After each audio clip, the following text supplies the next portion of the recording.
menyaksikan live update Tribun News bersama saya Firda Nada. Ini kan kami sajikan informasi terkini dan menarik untuk Anda yang dilaporkan secara langsung oleh reporter kami di lapangan. Dan inilah live update selengkapnya. Kita ke berita pertama, saudara. Aksi penembakan oleh orang tak dikenal kembali terjadi di dalam hutan Pulau Haruku, Kabupaten Maluku Tengah pada Sabtu 26 Maret sore. Korban diketahui bernama Ibrahim Sangaji, warga dusun nama Negeri Pelau. Kabid Humas Polda Maluku Kombes Pol Muhammad Rum Ohirat saat dikonfirmasi membenarkan kejadian tersebut. Ia pun mengimbau masyarakat tidak terprovokasi dengan kejadian ini. Informasi lebih lengkapnya akan disampaikan oleh rekan jurnalis kami dari Tribun Ambon. Ada Alvin Risanto yang akan melaporkannya langsung dari sana. Silakan rekan Alvin, laporan Anda. Oke, baik. Terima kasih rekan Firda.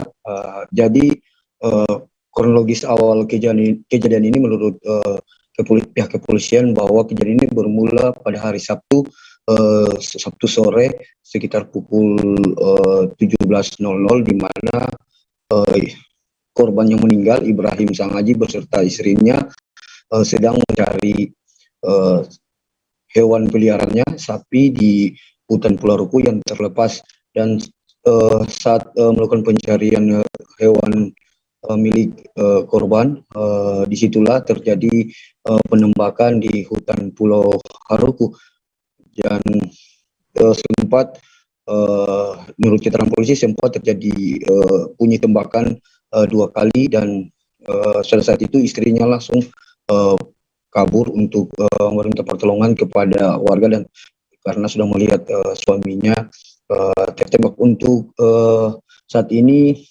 polisi masih melakukan olah TKP, dan olah TKP ini sudah berlangsung selama 2 hari, yang di mana pertama hari Minggu kemarin pada tanggal 27 polisi melakukan olah TKP, dan hari ini Senin juga polisi Polresta Pulau Ambon dibantu oleh penyelidiki Polda Maluku melakukan olah TKP di tempat kejadian untuk mengetahui kejadian tersebut. Namun saat ini polisi mempunyai beberapa kendala, di mana pada saat penembakan polisi belum mengantongi banyak saksi karena kejadian tersebut sudah terjadi di hutan Pulau Ruku, jadi saksi juga masih minim, dan untuk itu pihak kepolisian meminta kepada masyarakat agar yang mengetahui kejadian ini agar memberikan informasi supaya penyelidikan kasus ini bisa terungkap secara terang benderang dan bisa mengetahui pelakunya. Untuk proyektil peluru saat ini polisi juga masih melakukan penyelidikan terhadap peluru tersebut yang digunakan organik atau senjata organik mustaya atau senjata rakitan. Dan untuk itu atas kejadian ini polisi menghimbau kepada masyarakat di Pulau Haruku agar tidak terprovokasi dengan isu-isu yang tidak bisa dipertanggungjawabkan kebenarannya, dan polisi juga Pulau Maluku juga mengimbau kepada masyarakat untuk menjaga situasi keamanan supaya aman dan kondusif, dan saat ini biarkanlah pihak kepolisian untuk bekerja mencari pelaku. Dan untuk diketahui penembakan di hutan Pulau Haruku ini sudah terjadi 3 kali, di mana pada bulan Januari kemarin dan bulan Februari, dan terakhir kemarin bulan Maret. Begitu rekan Firda. Baik, terima kasih rekan jurnalis dari Tribun Ambon, Alvin Risanto, atas laporannya. Selamat bertugas kembali, dan Tribuners akan kami tampilkan wawancara dari Kabid Humas Polda Maluku dari Rum Ohirat. Berikut liputannya untuk Anda. Jadi terkait dengan perkembangan kasus di Pulau Haruku yang penembakan itu, Pak? Ya, sementara saat ini dilakukan olah TKP lanjutan di TKP, kemudian tim penyidik dan penyelidik kami juga sementara bergerak. Kami mohon bantuan dari masyarakat. Sekecil apapun informasi dari masyarakat, mohon disampaikan kepada anggota polisi untuk bisa mengungkap secara terang benderang terkait dengan kasus tersebut. Terkait itu senjatanya bagaimana? Apakah ya, justru dengan olah TKP itulah nanti hasilnya kita akan mengetahui apakah mudah-mudahan bisa ditemukan barang bukti di TKP sehingga bisa membuat terang kasus tersebut. Masa aksi dari Aliansi Badan Eksekutif Mahasiswa Seluruh Indonesia atau BEMSI mulai menggelar aksi di kawasan Patung Kuda, tepatnya di depan Monumen Nasional Jakarta Pusat pada Senin 28 Maret. Terpantau ratusan mahasiswa yang tergabung dari berbagai perguruan tinggi tiba sekitar pukul 12 siang dan langsung menyampaikan sejumlah tuntutan. Adapun beberapa tuntutan yang disampaikan yakni meminta pemerintah untuk sedianya menstabilkan harga bahan pokok hingga menolak penundaan pemilu 2024. Informasi lebih lengkapnya akan disampaikan oleh rekan jurnalis kami dari tribunnews.com, ada Rizky Sandi Saputra akan melaporkannya. Silakan rekan Rizky, laporan Anda. Ya, selamat sore Firda dan juga Tribuners dimanapun Anda berada. Saat ini saya Rizky Sandi Saputra melaporkan langsung dari tepatnya di depan Monumen Nasional atau Monas Jakarta Pusat atau di kawasan Patung Kuda di Jalan Medan Merdeka Barat Jakarta Pusat, di mana pada hari ini atau sore ini sedang berlangsung aksi yang disampaikan oleh Badan Eksekutif Mahasiswa Seluruh Indonesia atau BEMSI yang tergabung dari belasan perguruan tinggi di seluruh Indonesia pastinya.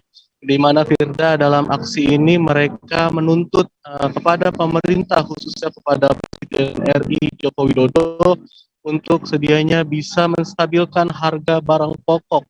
Salah satunya yakni minyak goreng yang belakangan ini memang menuai kontroversi begitu di kalangan masyarakat karena diduga adanya keterlibatan mafia. Tak hanya itu, Firda, tadi juga koordinator dari BEMSI yakni Lutfi menyatakan kalau pihaknya juga menolak adanya wacana penundaan dari pemilu 2024 dan juga rencana adanya presiden 3 periode. Hal ini karena kata dia berpotensi mencederai kaum muda gitu untuk meregenerasi kaum muda untuk menjadi pemimpin di masa depan gitu. Dan ini juga mencederai nilai reformasi yang sudah diperjuangkan pada tahun 98 silam. Sebagai informasi Firda, untuk saat ini aksi masih terus berjalan, di mana di belakang saya tadi masa aksi masih melancarkan aksinya dengan direspon oleh barikade pihak kepolisian karena mereka berupaya untuk menembus masuk ke area Istana Negara begitu. Tadi juga mereka menyatakan kalau aspirasinya ini bisa didengar oleh pemerintah sebab mereka meyakini kalau upaya yang dilakukan adalah merupakan sambungan lidah dari masyarakat yang mungkin tidak mempunyai privilege untuk menyampaikan pesan kepada pemerintah. Begitu Firda dan juga Tribuners. Baik, terima kasih rekan Rizky Sandi Saputra dari tribunnews.com atas laporannya mengenai gelar aksi unjuk rasa di depan Istana Negara untuk di sana. Baik, terima kasih, selamat bertugas kembali.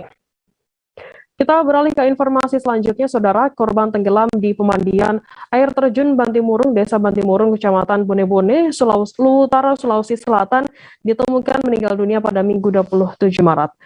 Korban bernama Ahmad Jayadi, 25 tahun, warga asal Desa Patimang, Kecamatan Malangkelu Utara. Mayat korban ditemukan oleh tim gabungan sekitar pukul 10 pagi waktu Indonesia Tengah. Untuk mengetahui informasi lebih lengkapnya, kami sudah tersambung dengan jurnalis dari Tribun Timur, ada Halik Mawardi yang akan melaporkannya. Silakan rekan Halik, laporan Anda. Ya, terima kasih Firda. Jadi pada akhir pekan kemarin, tepatnya pada Sabtu sore sekitar pukul 15.30 WITA, seorang pengunjung permandian air terjun Bantimurung tenggelam, di mana ia tenggelam saat tengah berekreasi atau mandi-mandi. Pengunjung tersebut diketahui berasal dari Desa Patimang, Kecamatan Malangke, Kabupaten Luwu Utara, Provinsi Sulawesi Selatan, bernama Ahmad Jayadi.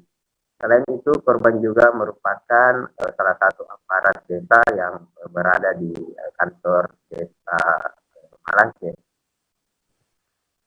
Mayat korban sendiri, Firda, baru ditemukan pada minggu atau sehari setelah tenggelam sekitar pukul 10 WITA. Proses pencarian berlangsung dramatis, di mana tim SAR gabungan menurunkan penyelam untuk melakukan pencarian. Selain itu, keluarga korban juga menurunkan beberapa paranormal untuk mencari korban. Korban sendiri ditemukan di bawah pusaran air terjun oleh tim penyelam yang berasal dari Basarnas dan tim SAR lainnya. Setelah ditemukan, mayat korban dibawa ke rumah duka sekitar 40 km dari lokasi permandian Bantimurung, kemudian dikebumikan.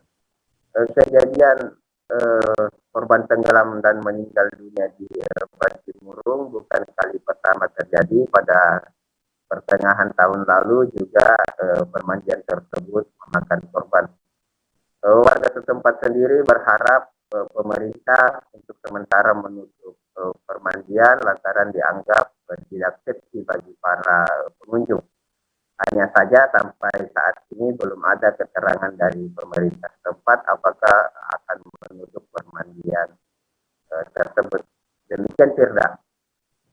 Baik, terima kasih rekan jurnalis dari Tribun Timur, Halimordi atas laporannya. Selamat bertugas kembali. Kita beralih ke informasi selanjutnya, Saudara.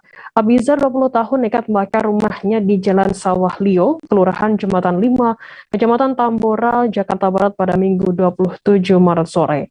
Bibi Abizar Nur Hayati, 47 tahun mengatakan, keponakannya sudah 1 tahun ini mengalami gangguan jiwa.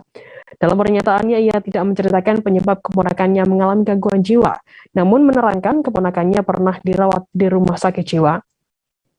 Informasi lebih lengkapnya akan disampaikan oleh rekan jurnalis kami dari wartakotalive.com, ada Miftahul Munir yang akan melaporkannya. Silakan rekan Munir. Baik, rekan Firda, bisa saya jelaskan bahwa peristiwa kebakaran di Jalan Sawalio RT 2 dan 3 Kecamatan Tambora, Jakarta Barat ini terjadi pada hari Minggu 27 Maret 2022 kemarin, sekira pukul 15.15 WIB, di mana salah satu pelakunya adalah merupakan orang dengan gangguan jiwa, dan memang peristiwa ini sebelumnya sudah direncanakan oleh pelaku dari keterangan warga bahwa dia mendapat bisikan goib. Kemudian setelah membakar, warga pun berjibaku menjinakkan api.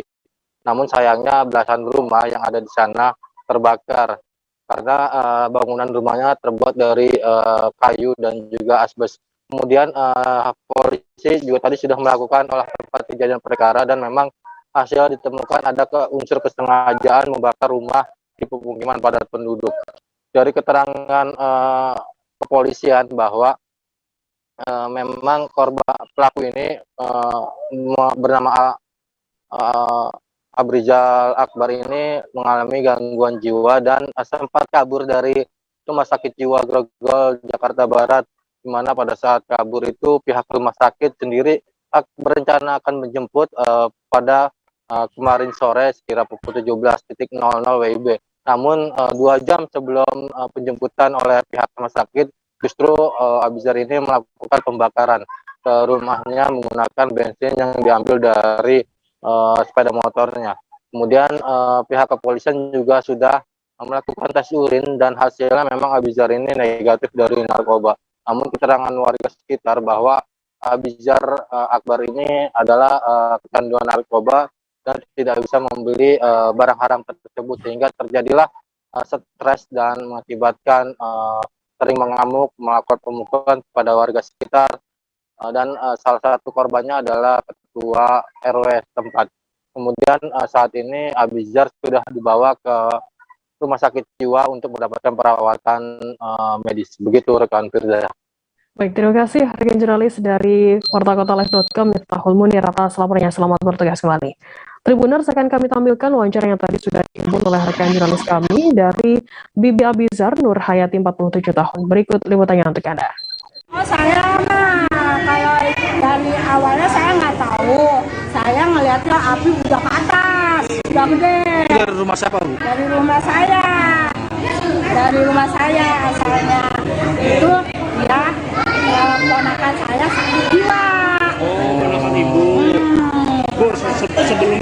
berantem apa gimana sih, Bu? Enggak. Dia tuh katanya ada bisikan. Iya. Ke rumah. Itu ponakan ibu sendiri ya? Iya. Terus sempat ngeliat bawa bensin ke atas nggak? Enggak, saya di luar. Saya lihatnya ini udah gede aja api. Soalnya saya lagi di luar, lagi di rumah teman saya pulang.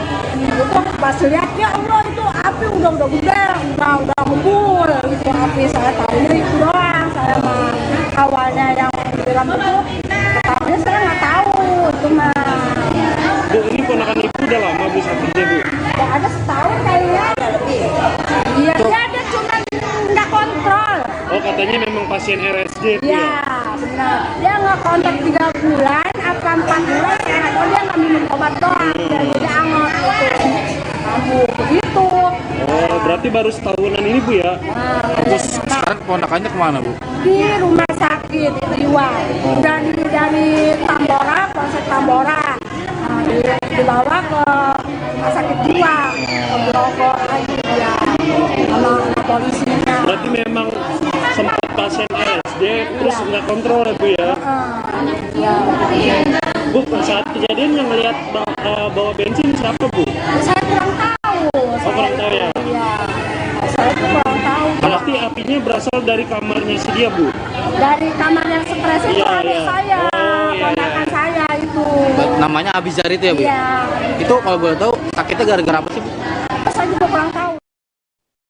DPP PDI Perjuangan menggelar acara demo masak tanpa minyak goreng dengan peserta yang diikuti oleh kader PDIP, chef, dan ahli gizi. Acara demo masak tanpa minyak itu digelar di Sekolah Partai Jalan Lenteng Agung, Jakarta Selatan pada Senin 28 Maret. Hadir di lokasi acara Sekjen PDIP, Hasto Kristianto, kemudian ada Ketua DPP PDI Perjuangan Bidang Pariwisata Wiryanti Sukamdhani, kemudian ada juga Kepala BKKBN Hasto Wardoyo dan Wakil Wali Kota Semarang Hefea Rita Girahayu maksud kami. Informasi lebih lengkapnya akan disampaikan oleh rekan jurnalis kami dari tribunnews.com. Ada Franciscus Adiwida yang akan melaporkan langsung dari sana. Silakan rekan Frans, laporan Anda. Ya, baik Firda, hari ini Senin tanggal 28 Maret 2022, DPP PDI Perjuangan menggelar pameran serta demo memasak tanpa minyak goreng yang dikerjakan oleh belasan perwakilan setidaknya 18 daerah. Kegiatan ini berlangsung di halaman gedung Sekolah Partai DPP PDI Perjuangan di Lenteng Agung, Jakarta Selatan. Para peserta acara ini adalah pengurus, kader partai, dan ada juga chef serta ahli gizi yang dihadirkan dalam acara ini. Lalu dalam keterangannya, Sekjen PDIP Hasto Kristianto mengatakan bahwa kekayaan kuliner Indonesia sangat luar biasa, ada aneka ragam, beserta makanan yang bisa diolah tanpa digoreng. Bahkan Presiden pertama yaitu Insinyur Soekarno sudah melakukan riset selama 7 tahun melalui buku Mustika Rasa. Selain itu, Ketua DPP Bidang Pariwisata Wiryanti Sukamdhani menjelaskan bahwa acara ini untuk menunjukkan betapa Indonesia adalah negara yang kaya akan kuliner, pangan, serta makanan-makanan yang ada di Indonesia merupakan makanan-makanan yang bergizi. Acara ini juga dibuka langsung oleh Ketua Umum DPP PDI Perjuangan, Ibu Megawati Soekarno Putri. Firda. Baik, terima kasih rekan jurnalis dari tribunnews.com Frans atas laporannya. Selamat bertugas kembali. Kita beralih ke informasi selanjutnya, Saudara. Wakil Menteri Perdagangan atau Mendak Jerry Sambuaga memantau secara langsung ketersediaan stok dan harga kebutuhan pokok jelang bulan puasa di Pasar Kilometer 5 Palembang. Yang mendatangi beberapa pedagang sayur, telur, minyak, dan sembako. Menurutnya, selesai mengecek satu persatu harga di Pasar Kilometer 5, memang ada beberapa yang mengalami kenaikan dan ada yang turun. Untuk mengetahui informasi lebih lengkapnya terkait hal ini akan disampaikan oleh rekan jurnalis kami dari Tribun Sumsel, ada Linda yang akan melaporkannya. Silakan rekan Linda, laporan Anda. Iya, Firda. Dapat saya informasikan, di Perdagangan Wamenak, Jerry Sambuaga memantau secara langsung ketersediaan stok dan harga kebutuhan pokok jelang bulan puasa di Pasar 5 di Palembang. Perdagangan yang beberapa pedagang yang disambangi secara langsung telur, minyak, ada sembako juga. Nah, untuk minyak goreng di pasar KM5 rata-rata memang banyak yang dijual, namun banyak kan yang di kemasan. Sedangkan yang untuk curahnya itu agak terbatas gitu ya. Untuk harganya yang dijual itu 22.000 per kilo, itu mulai dari gitu ya, karena variatif harganya. Kemudian ada juga untuk telur ada sedikit kenaikan, yang rata-rata tadinya dijual 20.000 menjadi 22.000, ada juga yang 23.000. Lalu bawang putih yang tadinya 25.000 menjadi 30.000. Menurut Wamendak ia memastikan pelayannya tadi terjaga, stok aman dan harga stabil. Memang ada beberapa yang mengalami kenaikan, tapi ada juga yang turun. Jadi kenaikan itu masih diambang wajar. Menekankan yang paling penting itu adalah stoknya aman, terjamin, serta harganya stabil. Nah, harapannya jelang puasa nanti harga terkendali dengan baik. Nah, pihaknya juga akan rutin melakukan pemantauan ke pasar-pasar.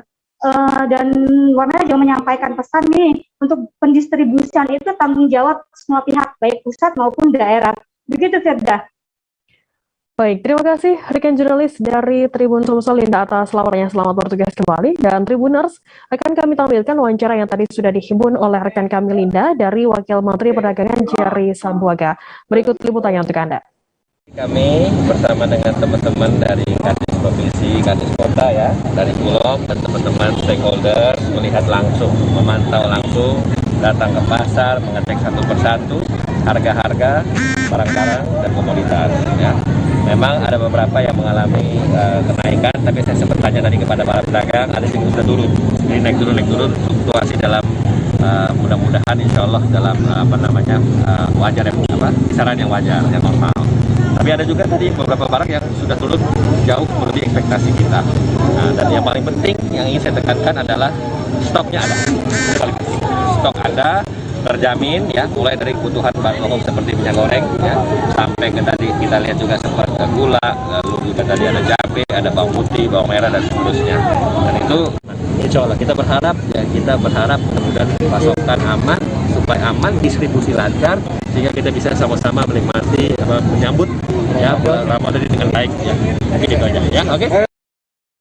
Kita beralih ke Papua, saudara. Harga cabai rawit lokal dan cabai keriting di pasar tradisional Wosi, Kabupaten Manokwari, Papua Barat hingga menjelang bulan Ramadan masih dalam kondisi yang normal.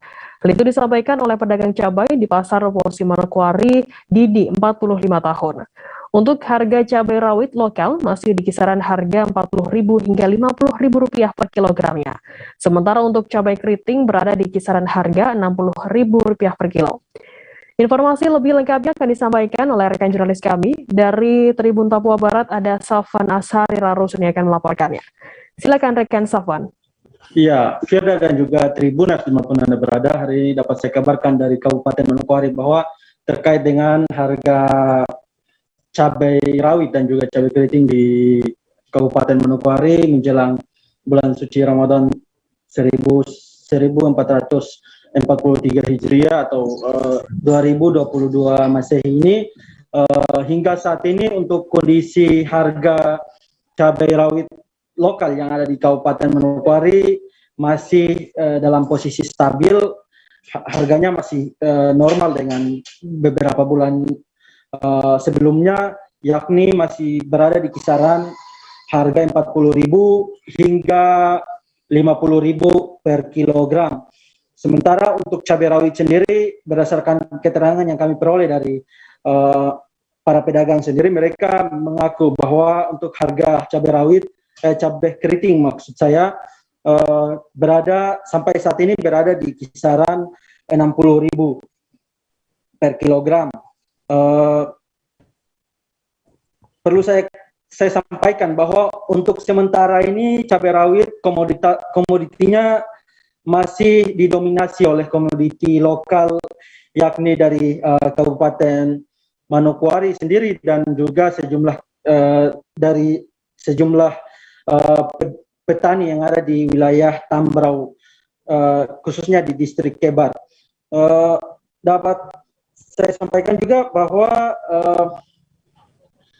saat ini petani sedang mewanti-wanti terkait dengan putus stok ketika misalkan stok lokal itu sendiri putus begitu, karena sempat ada beberapa pedagang mengaku bahwa sempat terjadi kejadian putus stok cabai rawit dan juga cabai keriting, sehingga sering mereka menaikkan harga sampai berada di kisaran seratusan ribu rupiah per kilogram, sehingga mereka berharap agar pemerintah dalam hal ini Dinas Perindustrian dan Perdagangan harus melaksanakan harus mulai mengantisipasi dengan menyiapkan stok dari luar Provinsi Papua Barat untuk menjelang bulan suci Ramadan sendiri. Begitu Firda, kembali ke studio. Baik, terima kasih rekan jurnalis dari Tribun Papua Barat, Salvan, atas laporannya. Selamat bertugas kembali. Dan Tribuners, tadi jurnalis kami juga sudah menghimpun keterangan dari pedagang cabai di Pasar Wosi Manokwari, Didi, dan juga pedagang cabai lainnya bernama Rizky. Berikut liputannya untuk Anda. Masih normal biasa saja, hari-hari 45, bawangnya masih 50, 40 ribu yang bawang putih. Stabil. Ini cabai apa, Bang? Cabai rawit? Cabai rawit. Cabai rawit ya. Berarti masih stabil ya harganya. Kalau sebelumnya, kalau misalkan sudah masuk bulan Ramadan, harganya naik atau tidak? Biasanya agak naik kalau pas mau masuk Ramadan itu agak naik 5.000. 5.000 ya. Sekitar berapa? 50-an. 50-an ya. Berarti sampai saat ini masih stabil ya. Stabil. Harganya cabai rawit, untuk cabai rawit ya. Kalau nanti karena biasa juga rica sampai 80 juga kadang. Sampai 80, 100 juga ya. Kalau air-air ini masih normal. Masih normal ya. Iya. Untuk bawang sendiri? Kalau bawang masih normal juga, masih sama tetap. Dari Surabaya tetap. Harganya tetap masih normal ya? Iya. Kalau penjualan masih normal. Iya. Kalau seperti lockdown kemarin, sekarang kapal sudah lancar ya. Kalau biasanya harga kalau masuk ke bulan puasa itu biasanya berapa? Kalau kayak tahun lalu tetap saja kayaknya. Tetap ya? Iya. Jadi tidak naik-naik? Iya, kalau bawang normal. Bawang normal ya? 50-an ya? Yang biasa naik turun itu hanya rica ini. Rica ya? Naik, kadang normal lagi harganya. Iya. Biasanya kalau rica ini kan dia sering naik ya. Iya. Mungkin harapan kepada pemerintah daerah sendiri seperti apa? Mungkin dalam untuk menstabilkan harga.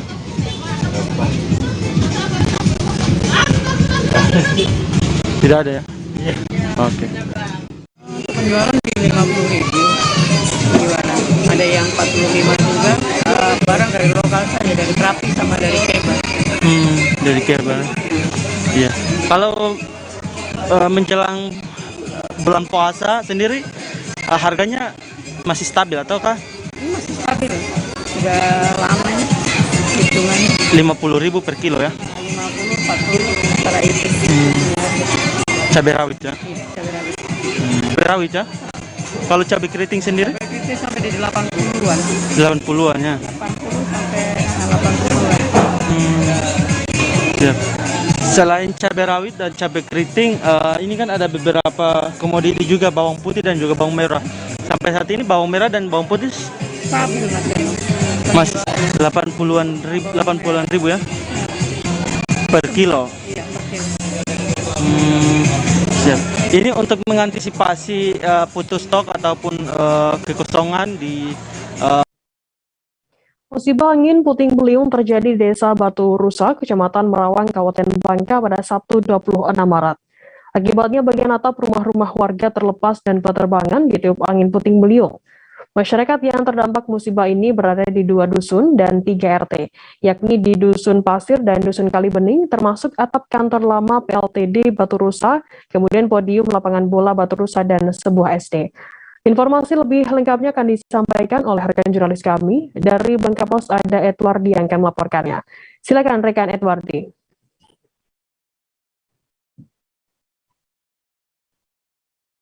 Halo rekan Edwardi, bisa mendengar kami dari studio?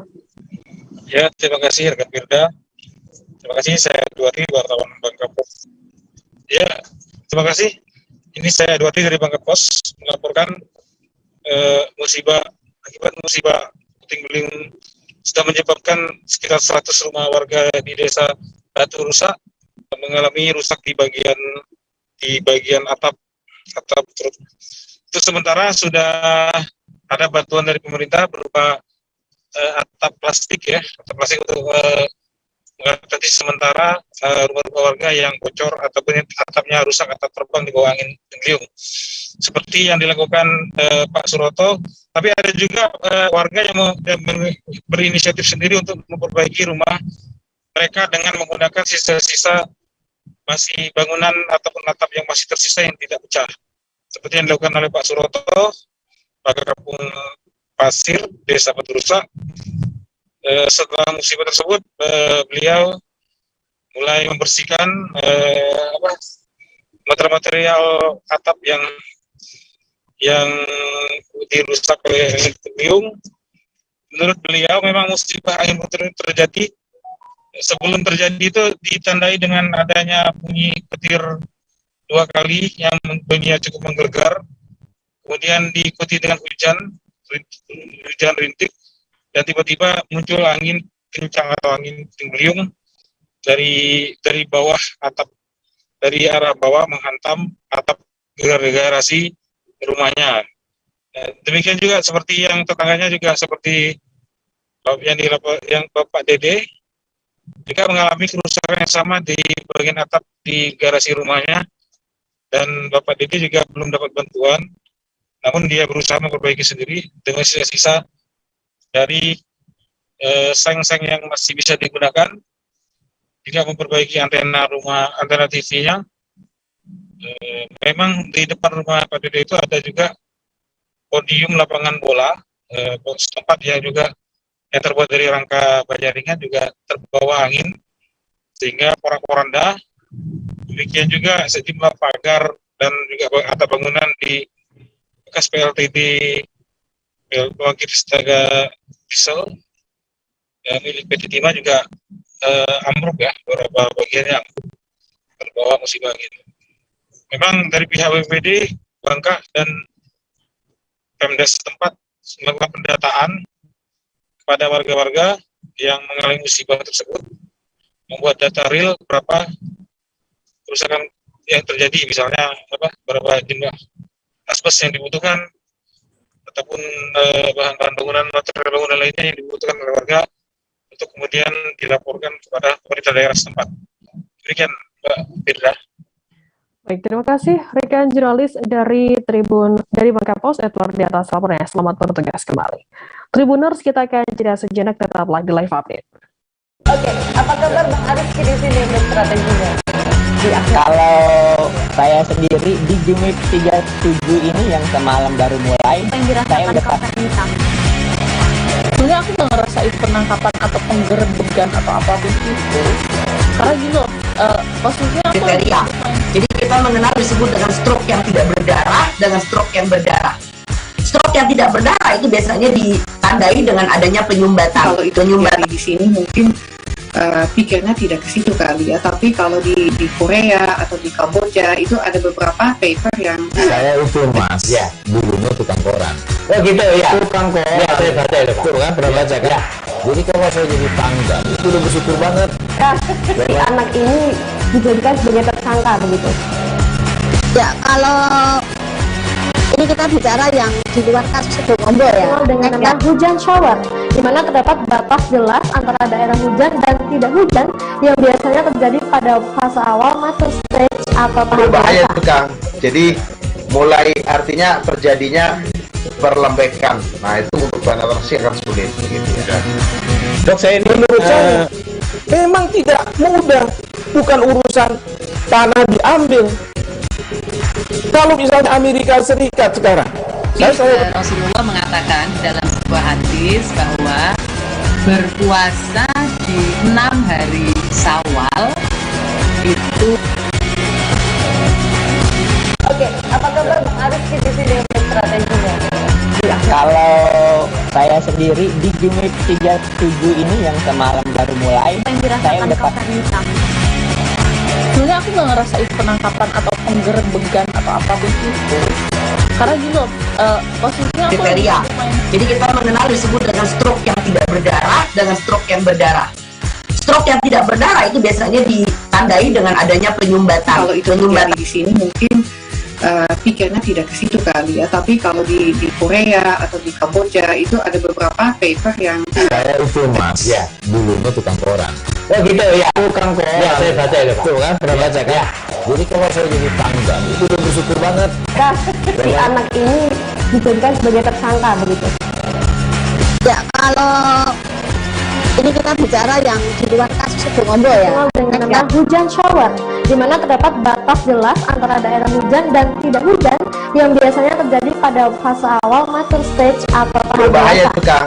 Jadi mulai artinya terjadinya perlembekan. Nah itu untuk penetrasi akan sulit gitu ya.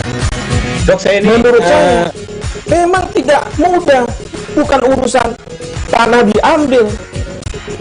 Kalau misalnya Amerika Serikat sekarang, Rasulullah mengatakan dalam sebuah hadis bahwa berpuasa di 6 hari Syawal itu.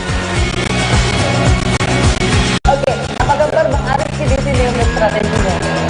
Kalau saya sendiri di Jumit 37 ini yang semalam baru mulai, saya udah sebenarnya aku nggak ngerasain penangkapan atau penggerebekan atau apapun itu. Karena gini loh, posisinya aku kriteria. Jadi kita mengenal disebut dengan stroke yang tidak berdarah dengan stroke yang berdarah. Stroke yang tidak berdarah itu biasanya ditandai dengan adanya penyumbatan. Kalau itu terjadi di sini mungkin pikirnya tidak ke situ kali ya, tapi kalau di Korea atau di Kamboja itu ada beberapa paper yang saya itu mas ya dulunya tukang koran. oh gitu ya, Tukang koran ya, saya baca ya Pak. Tuh kan pernah baca kan ya. Jadi kalau saya jadi tanggal itu udah bersyukur banget si anak ini dijadikan sebagai tersangka begitu.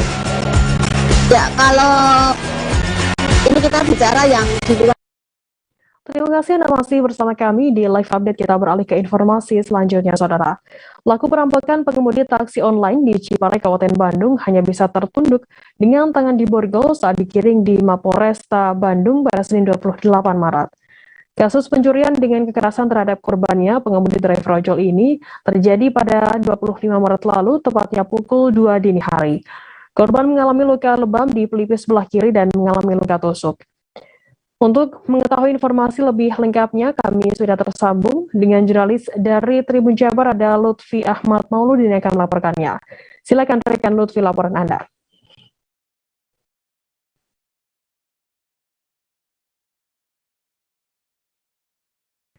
Halo rekan Lutfi, bisa mendengar kami dari studio? Ya Firda. Ya, silakan laporan Anda rekan Lutfi. Ya, baik Firda, selamat sore Tribuners dimanapun Anda berada. Terkait kasus perampokan atau pembegalan supir taksi online itu terjadi tanggal 25 Maret sekitar pukul 2 dini hari, di mana supir taksi online yang bernama Irwan ini mengaku mendapatkan penumpang ataupun mendapatkan orderan di daerah Cilengkrang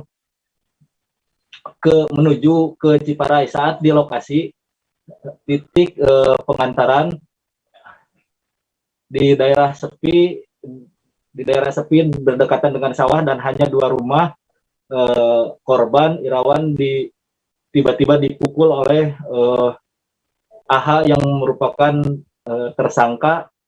Tak hanya dipukul, korban juga ditusuk dan mengenai lehernya, ditusuk dengan senjata tajam berupa pisau dan mengenai lehernya. Untungnya korban Irawan sempat menangisnya sehingga tusukan tersebut hanya mengakibatkan luka sekitar 4 jahitan di bagian leher sebelah kirinya. Sedangkan terkait pemukulan terhadap wajahnya, ia mengalami luka lebam dan tidak lama dari kejadian tersebut, hanya terhitung 2 hari, jajaran Polresta Bandung berhasil mengamankan AH. AH tersebut berhasil diamankan di tanggal 27 Maret 2020, tepatnya di Cilengkrang. Nah, saat digiring, AH hanya bisa tertunduk dan ia mengaku melakukan hal tersebut karena ingin membayar hutang dari pinjaman online sebesar 2 juta rupiah dan membayar kos-kosan.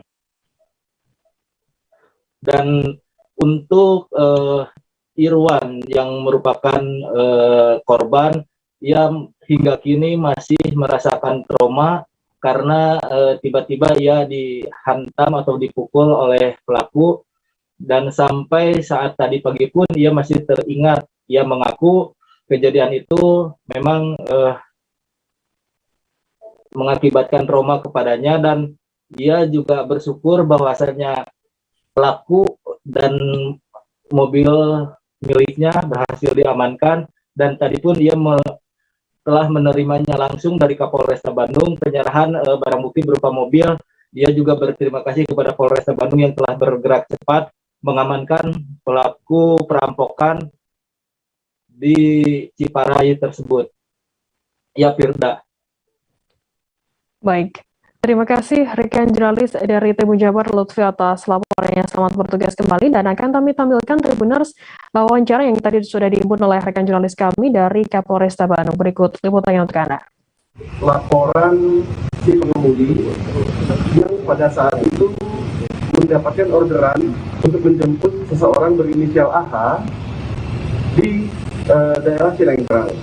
Kemudian ingin diantarkan ke Kecamatan Ciparai, dan ketika sudah sampai di titik lokasi pengantaran, si korban mengatakan untuk mengikuti jalan sampai dengan gang kecil di mana tidak ada orang, hanya ada 2 rumah yang ada di situ. Kemudian secara tiba-tiba tersangka melakukan pemukulan dan penusukan ke leher korban, sehingga korban mengalami lebam di pelipis sebelah kiri dan mengalami luka tusuk sebilah pisau di leher sebelah kiri. Kemudian mengetahui dirinya diserang, maka korban mengatakan, kamu mau apa? Silakan, tapi tolong jangan bunuh saya punya keluarga. Nah, kemudian Seorang suami tega menganiaya anak dan istrinya di rumahnya yang terletak di Dusun Puhun, RT 3 RW 3 Desa Pangkalan, Kecamatan Ciawi Gebang maksud kami. Tindakan penganiayaan yang dilakukan Anang, 42 tahun, terhadap anak dan istri di rumahnya sempat disaksikan langsung oleh Rahmat yang diketahui masih saudara pelaku. Kejadian yang berlangsung sekira pukul 5 pagi lebih 30 menit, sontak membuat warga sempat gempar dan berdatangan ke lokasi kejadian. Korban yang diketahui bernama Santi, 36 tahun, tentu mengalami kritis dan dibawa ke Rumah Sakit Wijaya Kuningan. Sementara anaknya dirawat di Rumah Sakit Mitra Husada Ciawi Gebang. Untuk mengetahui informasi lebih lengkapnya, kami sudah tersambung dengan jurnalis dari Tribun Cirebon, ada Ahmad Rifai yang melaporkannya. Silakan rekan Rifai. Baik, Firda, dapat saya sampaikan untuk peristiwa penganiayaan yang dilakukan oleh suami terhadap anak dan istri terjadi di Desa Pangkalan sekira pukul 5.30 menit. Dari kejadian tersebut diduga pelaku ini merupakan suami yang memang sebelumnya diketahui telah mengajak terhadap keluarganya termasuk anak dan istri itu untuk melakukan aksi nekat bunuh diri. Namun dengan penolakan yang terjadi pada istri dan anak, sehingga suami ini melakukan tindak aniaya dengan menggunakan senjata tajam. Yang pertama diketahui senjata tajam itu melukai leher daripada sang istri itu di bagian punggung dengan menggunakan golok. Kemudian senjata tajam kedua dilakukan oleh sang suami ini melakukan dengan pisau dapur yang ditujukan terhadap anak daripada pelaku tersebut. Diketahui adanya aksi penganiayaan yang dilakukan oleh suami terhadap anak istri ini sontak membuat warga sekitar berdatangan ke tempat kejadian perkara. Hal itu menyusul dengan jeritan daripada korban yang sedang mendapat penganiayaan dari suami. Tidak lama kemudian,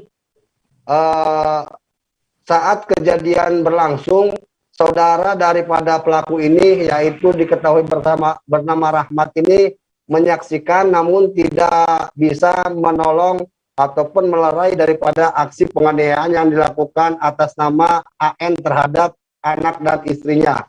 Namun tidak lama kemudian juga perangkat desa atau yang masih bertetangga dengan tempat kejadian tersebut, Budi langsung melalai dan menangkap aksi yang dilakukan atas nama AN terhadap anak dan istri.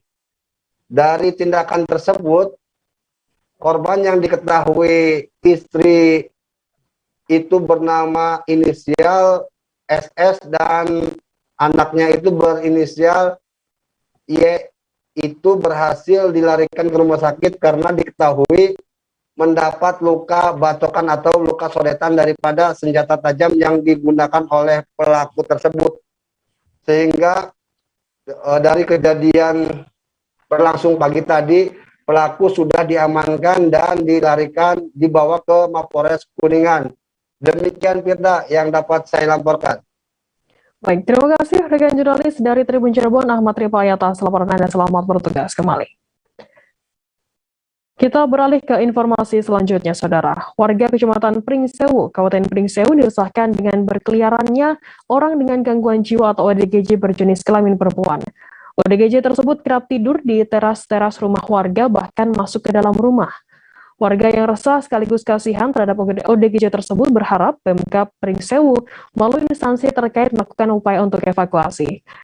Untuk mengetahui informasi lebih lengkapnya terkait hal ini akan disampaikan oleh rekan jurnalis kami dari Tribun Lampung, ada Didi Budiawan yang akan melaporkannya. Silakan rekan Didi, laporan Anda.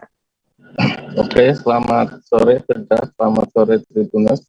Dapat saya laporkan bahwa masyarakat di Kecamatan Pringsewu, Kabupaten Pringsewu, Lampung resah dengan keberadaan perempuan ODGJ. Perempuan ini muda, kisaran usia 30 tahun, sementara perempuan ini berkeliaran atau keliling jalan, kemudian singgah ke rumah-rumah warga dan terkadang terlihat tidur di teras rumah warga, sehingga mengakibatkan warga khawatir dan takut akan suatu hal terjadi pada perempuan ini. Dan kondisi ini juga dilaporkan masyarakat bahwa perempuan ini juga sering masuk ke dalam rumah ketika ada warga yang lengah dan pintu terbuka. Selain itu, tadi malam pada tanggal 27 Maret 2022 malam terlihat berada di sekitar lingkungan 4 Kelurahan Pringsewu Timur, Kecamatan Pringsewu, dan kondisi perempuan ini juga dilaporkan kepada Kepala Dinas Sosial Pringsewu. Akan tetapi karena pada saat itu Kepala Dinas Sosial sedang berada di luar kota sehingga belum dapat melakukan tindakan, hanya menyarankan untuk membawanya ke puskesmas. Namun warga bingung kaitan dengan cara membawa perempuan ini karena perempuan ini sulit diajak komunikasi dan susah dibujuk untuk diajak ke puskesmas. Kemudian warga yang iba memberinya makan, namun tidak berani memberikan tempat singgah di dalam rumah karena takut perempuan ini tidak terduga melakukan aksi mengamuk atau sebagainya, sehingga saat ini kondisinya dibiarkan begitu saja. Dan pada siang hari perempuan muda ini berjalan keliling dan berpindah-pindah tempat, dan masyarakat berharap ada upaya atau tindakan dari pemerintah Kabupaten Pringsewu untuk peduli dengan ODGJ ini, mengingat identitas ODGJ ini masyarakat juga tidak tahu, sehingga tidak mengetahui sanak saudaranya dan asal muasalnya pun juga belum diketahui. Begitu Firda. Baik, terima kasih rekan jurnalis dari Tribun Lampung, Didi Budiawan, atas laporannya. Selamat bertugas kembali. Kita beralih ke informasi selanjutnya, Saudara. Beberapa tahun terakhir, rumah Abu Nawas yang ada di Handil Bakti, Kabupaten Batolai, Kalimantan Selatan viral di media sosial. Dan rumah tersebut viral lantaran bangunannya yang unik. Bila dilihat dari depan seperti rumah mewah, namun bila dilihat dari samping terlihat bentuk asli rumah yang hanya terbuat dari kayu. Setelah viral beberapa waktu lalu, kini rumah Abu Nawas masih tampak kosong, tidak berpenghuni. Suryan Nur, 46 tahun, warga sekitar mengatakan bahwa rumah tersebut kini sudah tidak lagi ramai didatangi oleh masyarakat. Informasi lebih lengkapnya terkait hal ini akan disampaikan oleh rekan jurnalis kami dari Banjarmasin Post, ada Muhammad Rahmadi yang akan melaporkannya. Silakan rekan Rahmadi. Oke, Firda, dapat saya laporkan. Masyarakat Kalimantan Selatan mungkin sudah tahu bahwa rumah Abu Nawas itu sempat viral beberapa tahun lalu, tepatnya 4 tahun belakangan. Nah, di mana rumah ini memiliki kondisi yang cukup unik, di mana di depannya terlihat seperti rumah mewah, namun bila dilihat dari samping itu nampak seperti rumah pada umumnya. Ini terbuat dari kayu dan atap sirap.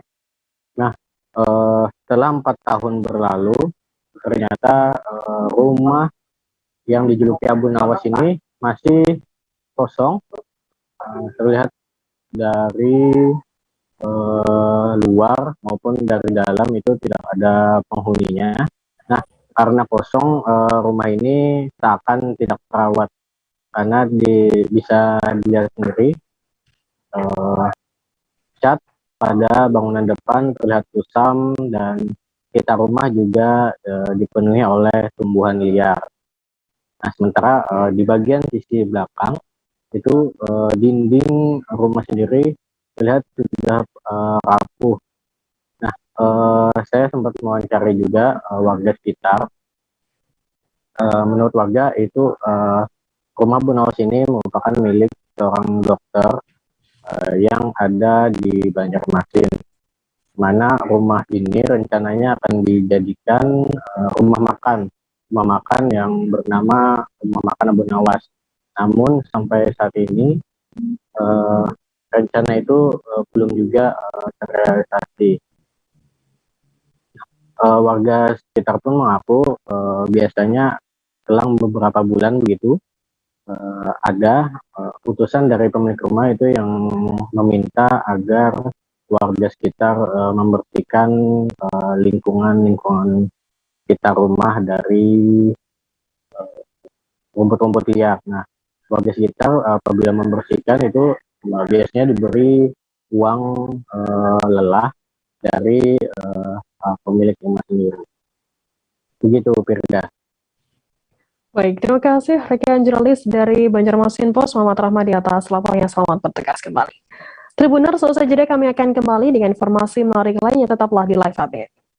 Oke, apa kabar Bang Arif di sini untuk strateginya? Ya, kalau saya sendiri di Gimik 37 ini yang semalam baru mulai, apa yang dirasakan kawasan hitam? Sebenarnya aku nggak ngerasa itu penangkapan atau penggerebekan atau apapun itu, karena gini loh, posisinya aku jadi kita mengenal disebut dengan stroke yang tidak berdarah dengan stroke yang berdarah. Stroke yang tidak berdarah itu biasanya ditandai dengan adanya penyumbatan. Kalau itu penyumbatan di sini mungkin pikirnya tidak ke situ kali ya, tapi kalau di Korea atau di Kamboja itu ada beberapa paper yang saya itu Mas, ya dulunya tukang koran. Oh gitu ya, tukang koran. Ya, saya baca itu Pak. Tuh kan, pernah baca kan? Ya. Jadi kalau saya jadi tangga, itu udah bersyukur banget. Si anak ini dijadikan sebagai tersangka begitu. Ya, kalau ini kita bicara yang di luar kasus Sibolombo ya, dengan nama hujan shower, di mana terdapat batas jelas antara daerah hujan dan tidak hujan yang biasanya terjadi pada fase awal mature stage atau tahap bahaya tuh Kang. Jadi mulai artinya terjadinya perlembekan. Nah itu untuk penetrasi akan sulit. Gitu ya. Dok, saya ini menurut saya memang tidak mudah, bukan urusan tanah diambil. Kalau misalnya Amerika Serikat sekarang, Rasulullah mengatakan dalam sebuah hadis bahwa berpuasa di 6 hari Syawal itu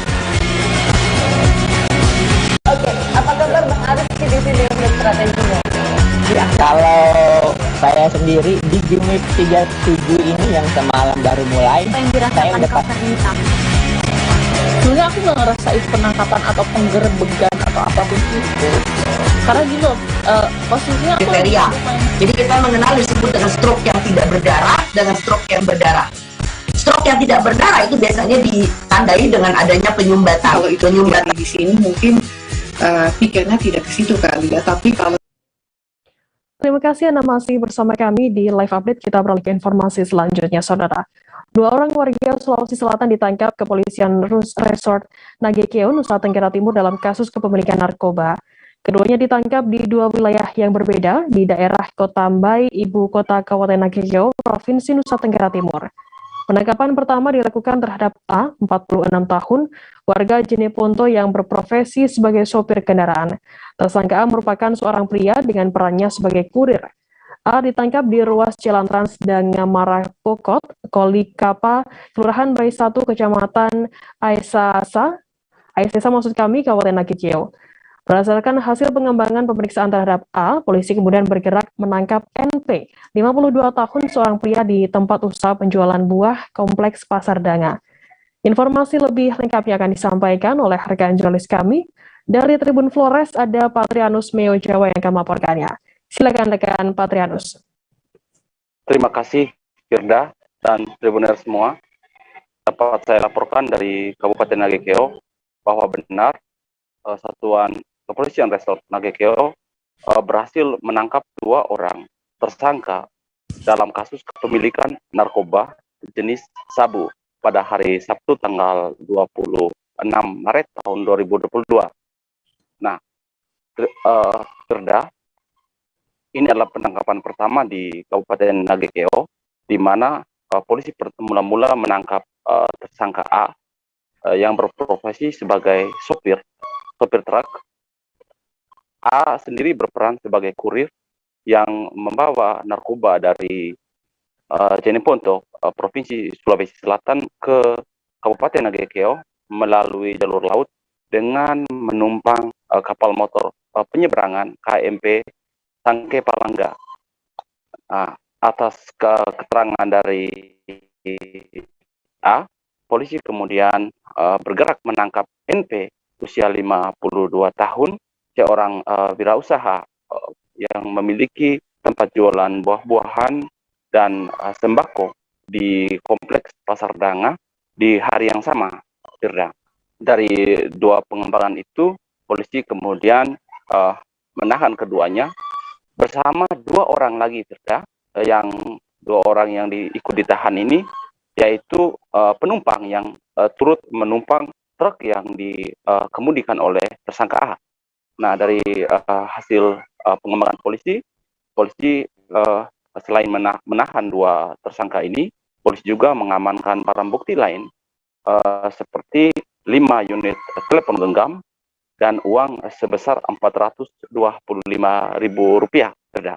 Nah, pada hari Minggu kemarin, tanggal 27 Maret tahun 2022, Kepolisian Resort Nagekeo bersama Satdir Narkoba Kepolisian Daerah Nusa Tenggara Timur melakukan penggeledahan terhadap truk yang dikemudikan oleh tersangka A. Nah, informasi yang kami peroleh bahwa penggeledahan itu masih berhubungan dengan kasus narkoba. Namun berdasarkan pantauan langsung kemarin, Firda, bahwa yang dimaksud dengan penggeledahan itu ternyata hanya untuk memindahkan barang-barang yang diangkut dalam truk yang dikemudikan oleh tersangka A dan dipindahkan ke truk yang lain. Adapun muatan-muatan yang dipindahkan tersebut yakni berupa buah-buahan, barang-barang dapur dan alat-alat lainnya, Firda. Nah, Firda, sampai saat ini Kepolisian Resort Nagekeo belum mengumumkan hasil pengembangan pengungkapan jaringan narkotika di Kabupaten Nagekeo berdasarkan hasil penyelidikan polisi. Kita masih terus menunggu update informasi terbaru dari Kepolisian Resort Nagekeo terkait dengan status ke-4 orang yang ditahan hingga saat ini. di mana dua orangnya yaitu A umur 46 tahun dan NP umur 52 tahun saat ini sudah ditetapkan sebagai tersangka. Nah, Firda, Kepolisian Resort Nagekeo menetapkan mengancam kedua orang ini dengan undang-undang narkoba dengan ancaman 9 tahun penjara, Firda. Demikian laporan saya, Firda. Baik, terima kasih rekan jurnalis dari Tribun Flores Patrianus atas laporannya. Selamat bertugas kembali. Kita beralih ke informasi selanjutnya, Saudara. Sebanyak 10 unit kendaraan bermotor roda 2 dan 10 ton minyak goreng dikembalikan Polres Manggarai Barat kepada pemiliknya pada Sabtu 26 Maret. Sebelumnya minyak goreng dan 10 motor tersebut merupakan bagian dari 26 motor yang diamankan oleh Pangkalan Angkatan Laut Labuan Bajo di Pelabuhan Multipurpose Wai Kelambu, Labuan Bajo pada Jumat 25 Maret karena diduga tidak memiliki dokumen. Informasi lebih lengkapnya terkait hal ini akan disampaikan oleh rekan jurnalis kami dari Tribun Flores. Ada Gesio Viana yang akan melaporkannya. Silakan rekan Gesio. Selamat sore rekan Firda, selamat sore Tribuners dimanapun Anda berada. Dapat saya laporkan langsung dari Labuan Bajo, Kabupaten Manggarai Barat, Provinsi Nusa Tenggara Timur. Polres Manggarai Barat mengembalikan sebanyak 10 motor dan juga 10 ton minyak goreng kepada pemiliknya setelah sebelumnya melakukan proses pengembangan dan penyelidikan terkait dengan dugaan pengiriman atau penyelundupan motor bodong maupun juga minyak goreng yang tidak memiliki dokumen pada Jumat 25 Maret 2022 lalu di Pelabuhan Multipurpose Labuan Bajo. Pengungkapan dugaan kasus ini dilakukan oleh pihak Lana Labuan Bajo yang melakukan pemeriksaan, pengecekan dokumen, dan selanjutnya diserah terimakan kepada Polres Manggarai Barat pada Sabtu lalu. Dan dalam proses pengembangan kasus tersebut, Polres Manggarai Barat dalam hal ini Satreskrim Polres Manggarai Barat melakukan pemeriksaan terhadap sejumlah saksi maupun juga pemeriksaan dokumen-dokumen yang ada sehingga menemukan bahwa dari 26 unit motor yang dibawa dari Surabaya maupun juga 10 ton minyak goreng yang terbagi di 2 truk ekspedisi diketahui memiliki dokumen yang lengkap, di mana para pemilik kendaraan sebanyak 10 orang membawa surat-surat atau dokumen yang menunjukkan kepemilikan atas kendaraan tersebut, dan pihak pembeli dalam hal ini distributor yang mendatangkan minyak goreng tersebut menggunakan truk ekspedisi menunjukkan dokumen-dokumen maupun juga surat-surat lainnya yang menunjukkan bahwa minyak goreng tersebut memenuhi persyaratan secara administrasi maupun juga layak edar.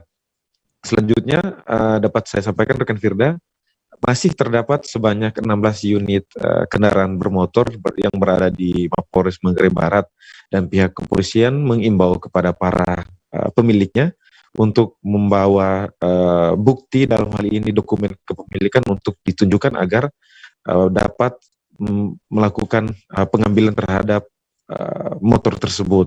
Selanjutnya pihak kepolisian juga mengimbau kepada masyarakat agar melengkapi seluruh dokumen yang ada sebelum melakukan pengiriman antar daerah maupun juga antar pulau di wilayah Kabupaten Manggarai Barat. Sementara itu dapat saya sampaikan Firda, sebelumnya saya juga sempat melakukan wawancara terhadap pemilik truk ekspedisi, dalam hal ini supir itu sendiri yang menyayangkan juga insiden tersebut, bahwa pihaknya telah berusaha untuk melengkapi semua dokumen yang ada, tetapi masih dicurigai atau masih diduga melakukan pelanggaran, sehingga ia pun juga berharap bahwa di area pelabuhan terdapat juga penambahan personil kepolisian sehingga sistem pengawasan maupun juga pengecekan barang dapat berjalan dengan normal di area pelabuhan Wai Kelambu Multipurpose. Demikian dapat saya laporkan Tribuners, saya kembalikan rekan Firda. Baik, terima kasih rekan jurnalis dari Tribun Flores, Gesio Viana atas laporannya. Selamat bertugas kembali. Jadi hari ini kita dari hasil pemeriksaan dari temuan kemarin dari 26 sepeda motor, dari hasil pemeriksaan dan klarifikasi ditemukan ada 10 sepeda motor yang dilengkapi dengan surat dengan BPKB.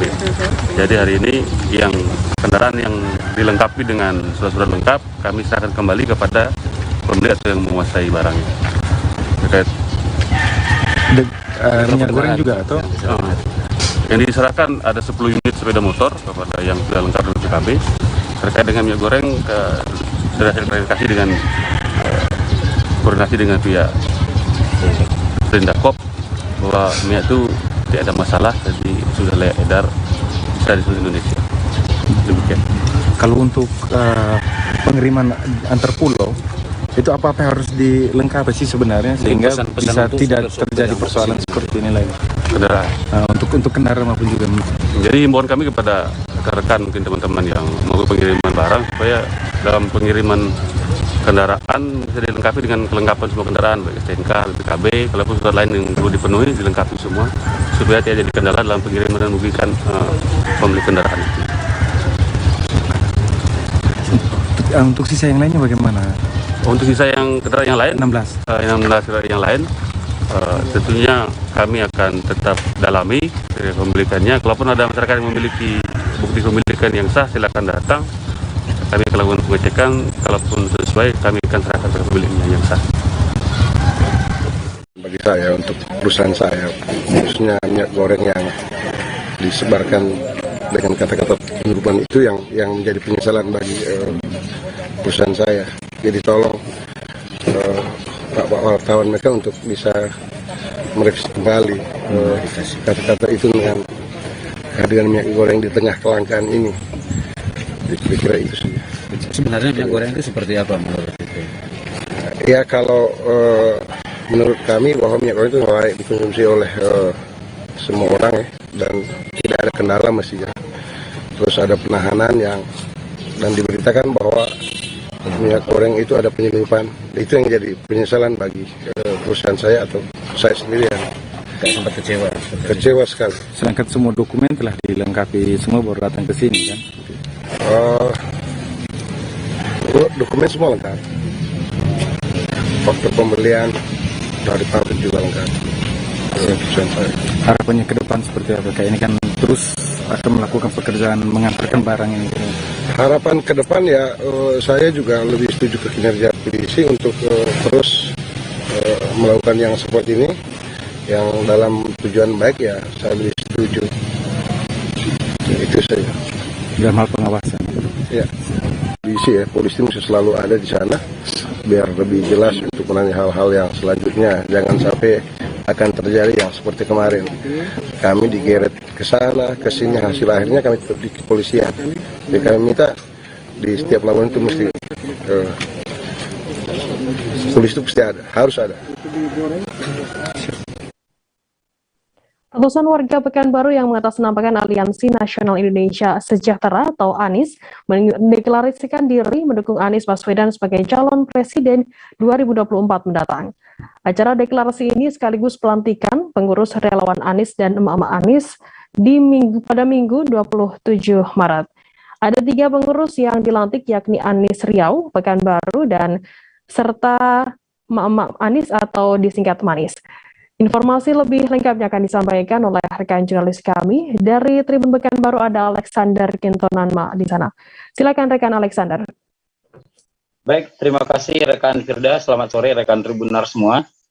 Sebagaimana diketahui pada hari Minggu kemarin, ratusan warga Pekanbaru yang mengatasnamakan Aliansi Nasional Indonesia Sejahtera atau disingkat dengan ANIS mendeklarasikan diri mendukung Anies Baswedan sebagai calon presiden 2024 mendatang. Acara deklarasi ini sekaligus pelantikan pengurus relawan Anies dan emak-emak yang disingkat dengan Manis pada hari Minggu tersebut. Kemudian di sana ada dilantik 3 kepengurusan yakni Anies Riau, kemudian juga untuk DPD Pekanbaru serta emak-emak Anies tadi. Dan kemudian pelantikan itu juga ditandai dengan pengucapan janji setia untuk mendukung Gubernur DKI Jakarta itu untuk maju menjadi calon presiden 2024 mendatang. Sementara itu ke acara itu juga dihadiri secara langsung oleh Laode Basir selaku koordinator Anies, dan dia menyatakan tujuan deklarasi itu untuk menguatkan konsolidasi dari organisasi pusat sampai ke daerah untuk membentuk pengurus di kabupaten kota, tingkat kecamatan, kelurahan hingga ke RT RW. Nah, dia juga mengatakan kalau misalnya ini sudah terbentuk, akan mudah mengkampanyekan Anies sebagai calon presiden tahun 2024 mendatang.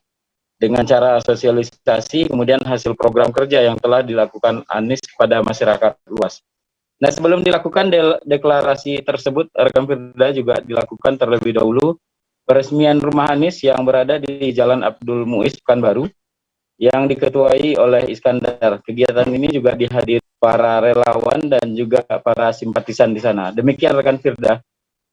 Baik, terima kasih rekan jurnalis dari Tribun Pekanbaru Alexander atas laporannya. Selamat bertugas kembali, dan Tribuners akan kami tampilkan wawancara dari Laode Basir, koordinator Anies. Berikut liputannya untuk Anda. Bentuk organisasi. Kami membentuk organisasi relawan.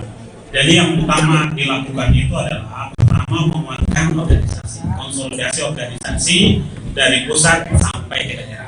Deklarasi adalah hanya momentum untuk membangkitkan semangat, menguatkan, ya baik itu di levelnya provinsi, di levelnya kabupaten kota. Pasca deklarasi sebagaimana saya sampaikan dalam arahan tadi adalah bagaimana pengurus provinsi mengkonsolidasikan kabupaten kota, membentuk pengurus di kabupaten kota, pengurus kabupaten kota membentuk pengurus kecamatan, pengurus kelurahan, desa sampai RT RW. Tujuannya adalah memperbanyak jaringan relawan sampai ke level RT RW untuk mensosialisasikan Bapak Anies Rashid Baswedan. Apa yang disosialisasikan kan? Hasil-hasil kerja beliau, hasil-hasil produksi beliau, atau baik yang berupa fisik maupun kebijakan-kebijakan non-fisik yang dapat dirasakan banyak manfaatnya oleh masyarakat. Situasi dan kondisi di Kota Kendari, Sulawesi Tenggara pasca kejadian gempa terpantau kembali normal Minggu 27 Maret. Diketahui aktivitas gempa terdeteksi sejak Jumat 25 Maret dengan kekuatan magnitudo 4,9 sekira pukul 21 lebih 20 menit waktu Indonesia Tengah. Informasi lebih lengkapnya terkait hal ini akan disampaikan oleh rekan jurnalis kami dari Tribun News Ultra. Ada Amelda Devi yang akan melaporkannya langsung dari sana. Silakan rekan Amelda. Ya, baik, terima kasih rekan Firda. Perlu kami informasikan di Kota Kendari saat ini pasca kejadian gempa sejak Jumat 25 Maret lalu terpantau kembali normal, Firda, di mana masyarakat beraktivitas, baik itu mulai berkantor sejak Senin ini, dan pantauan kami sejak minggu kemarin beberapa rumah makan, toko pakaian, dan toko-toko lainnya yang ada di Kota Kendari juga kembali beroperasi, memberikan pelayanan, dan terlihat pula masyarakat masih mengunjungi beberapa tempat-tempat publik yang masih terbuka, salah satunya di pusat perbelanjaan, baik itu di Mall Mandonga, Lipo Plaza, hingga di Matahari Brilliant Plaza. Ya, aktivitas ini terpantau kembali normal sejak adanya gempa yang menimpa sejak Jumat lalu, di mana diketahui pusat gempa yang pertama kali terdeteksi dan dicatat oleh BMKG itu berkekuatan 4,9 skala Richter di sekitar pukul 21:20 waktu Indonesia Tengah, di mana pusat gempa itu berada di 3,87 lintang selatan dan di titik 122,76 bujur timur. Ya, kemudian berada di 11,9 km timur laut Soropia, Kabupaten Konawe, Provinsi Sulawesi Tenggara. Ya, setelah gempa tersebut terjadi 7 gempa susulan, mulai berkekuatan 2,6, kemudian 2,8, 3 hingga 4,3 skala Richter. Ya, puncak gempa terjadi pada Sabtu kemarin yakni sebesar 5,2 skala Richter di titik epicentrum yang sama, yaitu di timur laut Soropia. Kemudian gempa berpusat di laut 5 km tersebut, dan disusul gempa sebanyak sekiranya 14 kali. Setelahnya itu yaitu gempa berkekuatan kecil. Ya, untuk diketahui, Firda dan rekan teman-teman Tribunars, gempa yang terjadi di Sulawesi Tenggara ini disebabkan oleh sesar Lawanopo, di mana diketahui sesar Lawanopo ini adalah sesar yang memanjang dari arah barat laut menuju tenggara wilayah Sulawesi Tenggara, atau dari Kolaka Utara menuju timur laut kota Kendari. Ya, sesar Lawanopo ini merupakan sesar yang beraktivitas sesar geser, dan diketahui sesar jenis ini merupakan ciri dari sesar yang tidak menimbulkan tsunami. Dan perlu diketahui juga Tribuners, setelah kejadian gempa tersebut tidak ada laporan adanya kerusakan maupun akibat fatal yang diakibatkan kejadian gempa tersebut. Demikian, Firda. Baik, terima kasih rekan jurnalis dari Tribun News Ultra, Melda Davi, atas laporannya. Selamat bertugas kembali. Tribuners, selesai jeda kami akan kembali dengan informasi menarik lain, tetaplah di Live Update. Oke, apa kabar Bang Ariski di sini untuk strateginya? Ya, kalau saya sendiri di Gemip 37 ini yang semalam baru mulai, saya udah sebenarnya aku nggak ngerasain penangkapan atau penggerbegan atau apapun itu, karena gitu posisinya aku kriteria. Jadi kita mengenal disebut dengan stroke yang tidak berdarah dengan stroke yang berdarah. Stroke yang tidak berdarah itu biasanya ditandai dengan adanya penyumbatan. Kalau itu terjadi di sini mungkin pikirnya tidak ke situ kali ya, tapi kalau di Korea atau di Kamboja itu ada beberapa paper yang saya itu Mas, ya dulunya tukang koran. Oh gitu ya, tukang koran. Ya, saya baca itu Pak. Tuh kan, pernah baca kan? Ya. Jadi kalau saya jadi tanggal, itu udah bersyukur banget. Si anak ini dijadikan sebagai tersangka begitu. Ya, kalau ini kita bicara yang di luar kasus Sebongombo ya, dengan hujan shower, di mana terdapat batas jelas antara daerah hujan dan tidak hujan yang biasanya terjadi pada fase awal masuk stage atau tahap berbahaya dewasa. itu Kang. Jadi mulai artinya terjadinya perlembekan. Nah itu untuk penetrasi akan sulit. Menurut saya memang tidak mudah, bukan urusan tanah diambil.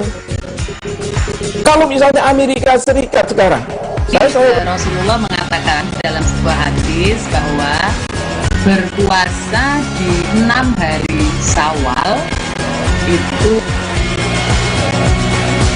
Oke, apa kabar Bang Ariski di sini untuk strateginya? Ya, kalau saya sendiri di Gemip 37 ini yang semalam baru mulai, saya udah sebenarnya aku nggak ngerasain penangkapan atau penggerbegan atau apapun itu, karena gitu posisinya aku kriteria. Jadi kita mengenal disebut dengan stroke yang tidak berdarah dengan stroke yang berdarah. Stroke yang tidak berdarah itu biasanya ditandai dengan adanya penyumbatan. Kalau itu terjadi di sini mungkin pikirnya tidak ke situ kali ya, tapi kalau di Korea atau di Kamboja itu ada beberapa paper yang saya itu Mas, ya dulunya tukang koran. Oh gitu ya, tukang koran. Ya, saya baca itu Pak. Tuh kan, pernah baca kan? Ya. Jadi kalau saya jadi tanggal, itu udah bersyukur banget. Si anak ini dijadikan sebagai tersangka begitu.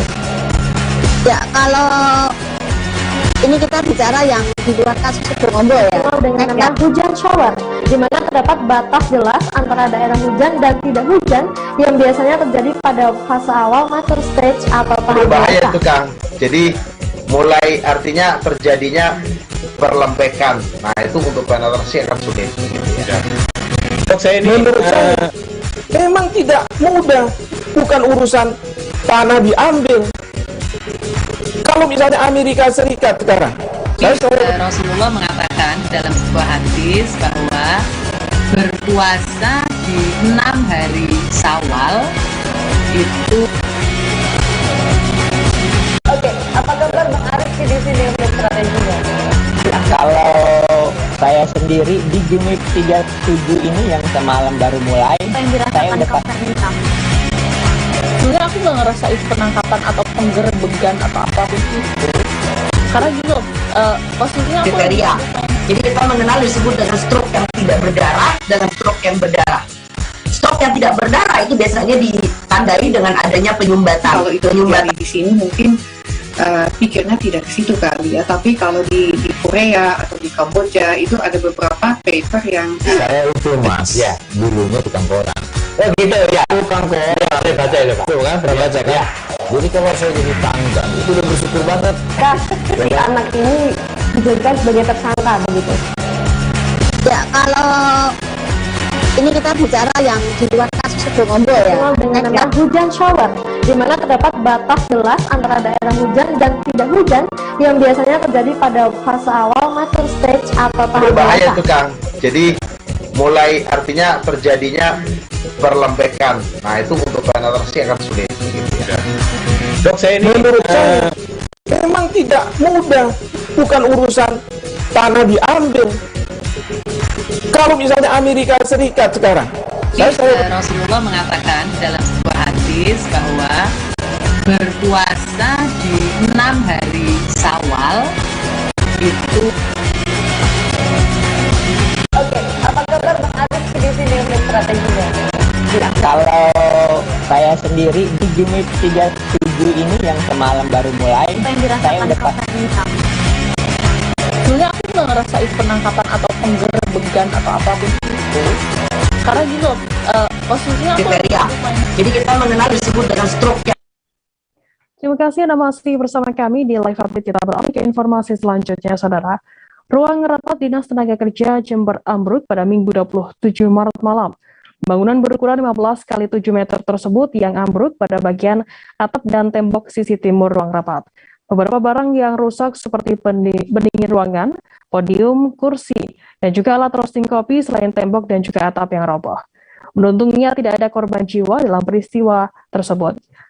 Untuk mengetahui informasi lebih lengkapnya terkait kali ini, kami sudah tersambung dengan jurnalis dari surya.co.id, ada Sri Wahyunik yang akan melaporkannya. Silakan rekan Yuni, laporan Anda. Ya, selamat sore Firda dan juga Tribuners. Ya, memang kemarin sekitar pukul 18 lebih 15 menit atau kalau di Jember Jawa Timur itu sekitar waktu sholat maghrib, itu memang ruang rapat atau aula Dinas Tenaga Kerja Jember yang berada di Jalan Kartini Jember Jawa Timur itu ambruk. Jadi beruntung tidak ada korban jiwa dalam peristiwa itu karena terjadi di petang dan juga hari Minggu. Namun ada penjaga malam yang mengetahui peristiwa itu dan beruntung sebelumnya sudah mengetahui ada tanda-tanda keretakan di bangunan itu sehingga menyelamatkan diri. Jadi penjaga malam yang bernama Nari itu mengatakan tadi waktu saya wawancarai itu sekitar pukul 5 sore dia sedang makan di ruang tersebut. Memang dia sehari-hari berjaga di tempat itu sedang makan pukul 5 sore. Kemudian dia mendengar ada suara keretakan tembok. Jadi di sisi timur bangunan yang berukuran 15 x 7 meter persegi itu dia mendengar keretakan, akhirnya dia menyelamatkan diri dan membersihkan alat makannya, kemudian dia keluar dari ruangan tersebut. Sekitar pukul 6 petang, 15 menit atau pukul 6 petang itu dia sedang sholat maghrib, kemudian tiba-tiba terdengar suara bangunan ambruk. Ketika dicek ternyata aula atau ruang rapat itu sudah ambruk keseluruhan, atap itu memang ambruk, kemudian di tembok di sisi timur itu juga roboh. Sebagai informasi saja, di ruangan itu memang berbatasan langsung dengan selokan. Jadi ada sebuah selokan kecil yang menurut Nari ketika itu memang debit selokan itu sedang tinggi karena memang beberapa hari terakhir Kabupaten Jember itu dilanda hujan. Jadi ketika itu memang hujan masih ringan, namun selokan itu debitnya memang naik dan beberapa hari terakhir Jember sendiri diguyur hujan dan sehingga dimungkinkan bangunan yang mepet atau berhimpitan dengan selokan itu terkikis air atau tergerus air sehingga menyebabkan bangunan itu roboh. Selain itu juga di sisi atapnya juga sudah lapuk karena memang sudah lama. Kalau menurut Nari itu sejak tahun 2004 semenjak dia berada di situ memang tidak ada renovasi.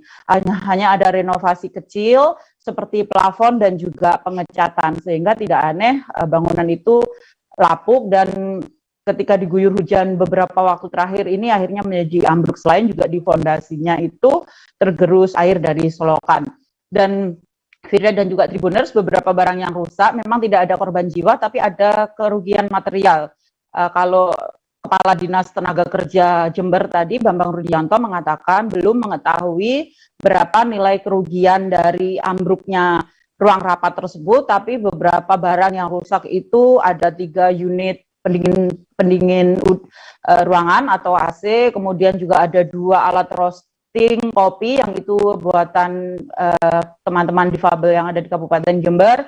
Kemudian juga ada kursi, podium, dan juga beberapa barang di situ yang rusak selain bangunan dan keseluruhan atap yang ambrol. Seperti itu. Jadi selanjutnya hari ini memang melakukan pembersihan, kemudian juga tim dari Badan Penanggulangan Bencana Daerah BPBD Jember itu melakukan assessment untuk mengetahui taksiran kerugian. Selain itu juga selanjutnya dari situ nanti pihak Disnaker, Dinas Tenaga Kerja ini menyampaikan laporan dan kemudian usulan kepada Bupati Jember untuk mendapatkan perbaikan atas kerusakan bangunan itu. Kalau tadi saya sempat berbincang dengan Sekretaris Daerah Kabupaten Jember itu, perbaikan itu bisa dilakukan memakai anggaran di perubahan APBD di akhir tahun ini. Demikian Firda. Baik, terima kasih rekan jurnalis dari surya.co.id Sri Wahyuni atas laporannya. Selamat bertugas kembali. Dan Tribuners, akan kami tampilkan wawancara dari Nari, seorang penjaga malam di Snaker Jember. Berikut liputannya untuk Anda. 15. Waktu itu kondisi hujan atau bagaimana? Ya hujan, gerimis. Tapi sungai ini agak besar memang, mungkin tergerus air. Erosi gitu ya? Iya. Bagian fondasinya. Ya. Dan juga bagian atas kayunya bagian ada yang lapuk ya. Terus waktu itu ada kegiatan? Ya? Ada kegiatan di ruangan ini? Nggak ada. Waktu itu saya libur, ya? Berada di aula, terus waktu retak, krek-krek, saya langsung keluar ya. Jadi sebelum roboh ada apa Pak? Suara? Ada suara memang, gejala. Seperti apa Pak? Ya apa? Ya seperti anu itu, retek tuh. Gemuruh gitu. Enggak, bunyi retak-retak sedikit tuh. Itu sumbernya dari mana Pak? Sebelah mana? Dari tembok sebelah timur. Jadi yang roboh sebelah mana dulu nih Pak? Waduh, kalau yang roboh saya kurang tahu, cuma waktu itu saya pas habis sholat maghrib ya. Habis sholat maghrib dan 18.15 langsung ambruk, kaget waktu itu ya. Tapi nggak ada ini ya, kegiatan di bawahnya waktu itu? Nggak ada. Pak, ini dibangun tahun berapa Pak ini Pak? Bangunan usia bangunan? Waduh, sebelum melatih di sini tidak ada di sini, ada aula ini dah. Cuma barusan ini yang direhab cuma pelapon aja. Terus bagian apa? Kayu-kayu di atasnya? Enggak ya? Enggak, cuma pelapon bawah itu ya. Menyambut momen Hari Air yang jatuh pada Senin 22 Maret lalu, perenang profesional asal Tarakan kembali melakukan unjuk kemampuannya menaklukkan perairan Kaltara. Ia adalah Ibrahim Rusli, yang berprofesi sebagai salah seorang ASN di Pemkot Tarakan. Ibrahim kembali melakukan aksi berenang di area perairan Tanjung Karis sebagai titik start sampai ke garis finish perairan Satwalerut Polres Tarakan pada Sabtu 26 Maret. Untuk mengetahui informasi lebih lengkapnya terkait hal ini akan disampaikan oleh rekan jurnalis kami dari Tribun Kaltara, ada Andi Pausiah yang akan melaporkannya. Silakan rekan Andi, laporan Anda. Ya, baik rekan Firda, selamat petang Tribuners, bersama saya Andi Pausiah melaporkan dari Kota Tarakan, Provinsi Kalimantan Utara. Ya benar rekan Firda, pada Senin tepatnya pada hari Sabtu 26 Maret 2022 kemarin, perenang asal Tarakan kembali menunjukkan aksinya mengarungi perairan yang ada di Kaltara. Adapun ini dilaksanakan dalam rangka menyambut momen Hari Air Sedunia yang jatuh pada 22 Maret 2022 kemarin. Dikatakan Ibrahim Rusli, perenang asal Kaltara ini, memang di momen Hari Air Sedunia kemarin dia ingin melaksanakan kegiatan kampanye kepada masyarakat untuk tetap bijak menggunakan air sesuai dengan kebutuhan, dan juga di momen Hari Air Sedunia kemarin ia juga ingin mengajak masyarakat untuk tetap mengajak masyarakat mencintai laut dan menjaga kebersihan laut. Kemudian dikatakan Ibrahim Rusli kemarin, ia berangkat dari titik start sekitar pukul 11 WITA dan kemudian sampai tiba di lokasi finish di Mako Satpol Airut Polres Tarakan di Kelurahan Karangrejo sendiri sekitar pukul 13.54 atau sekitar 2 jam perjalanan. Sempat menemui kendala pada saat masih di wilayah area perairan Tanjung Karis karena memang kondisi ombak di sana yang cukup kencang dan ia harus melawan arus selama 1 jam, sehingga biasanya normalnya ia dalam 1 jam bisa mencapai 2 km. Ini dia hanya bisa sanggup mencapai 1 km.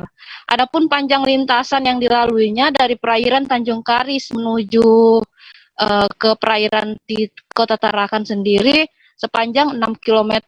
Dalam hal ini Ibrahim Rusli dikawal langsung oleh personel dari Satpol Airut Polres Tarakan. Untuk aksinya kali ini adalah di aksi yang ke-15 kalinya yang sudah dia lakukan. Sebelumnya ia juga sudah pernah menaklukkan lintasan yang lebih panjang dari 6 km yang dilalui kemarin. Yakni lintasan yang terpanjang menurut Ibrahim Ali ada di tahun 2010 kemarin, di mana ia pernah menaklukkan perairan start dari Sebatik menuju ke Tawau dan sepanjang lintasannya itu sekitar 8 km dengan waktu tempuh mencapai 4 jam lamanya di tahun 2010. Selain itu yang membanggakan bagi dirinya, ia juga pernah mendapat rekor muri di mana pada tahun 2014 lalu ia berhasil menunjukkan aksinya melintasi 2 selat, yakni Selat Madura dan Bali, hanya dalam waktu 1 hari. Kedepannya ia masih akan terus melanjutkan aksinya. Ia masih ingin memecahkan rekor muri lagi sampai tembus di atas 8 km lintasan yang dilalui. Nantinya dia juga akan mengulang kembali menaklukkan perairan yakni melintasi 4 provinsi, yakni di Kaltara, kemudian Bali, Lombok, dan Jawa Timur selama 5 hari. Namun untuk waktunya sendiri nanti masih akan dikondisikan oleh beliau dan mencari momen yang pas. Demikian rekan Firda. Baik, terima kasih rekan jurnalis dari Tribun Kaltara di Pausi atas laporannya. Selamat bertugas kembali. Dan Tribuners, akan kami tampilkan wawancara dari perenang di Tarakan, Ibrahim Rusli. Berikut liputannya untuk Anda. Hari Air Sedunia mestinya dilakukan kemarin tanggal 22 Maret karena suatu hal cuaca dan kebetulan ada kegiatan di kantor. Rencananya hari ini 26 Maret. Apa sih yang ingin dilakukan dalam hal renang itu? Apakah kampanye atau gimana ini? Artinya menggunakan air tawar dengan bijaksana lah, kita sehemat mungkin lah menggunakan air, karena air makin lama bukan bertambah, semakin berkurang air bersih. Terus apakah juga mengajak kampanye untuk menjaga laut atau gimana? Ya, kebersihan laut lah, sampah-sampah. Pak, tadi mulai berangkat start dari jam berapa? Jam 11. 11, tiba di sini sekitar pukul jam 1. Berarti total sekitar berapa jam kalau dari mulai start? 2. Jaraknya berapa kilometer? Kurang 6 kilo. 6 kilometer. Sempat ada kendala kah Pak saat di Oh, banyak. Apa aja tuh Pak? Pertama, arus agak ombak sedikit. Ya, ombak. Lawan arus itu ada sampai 1 jam.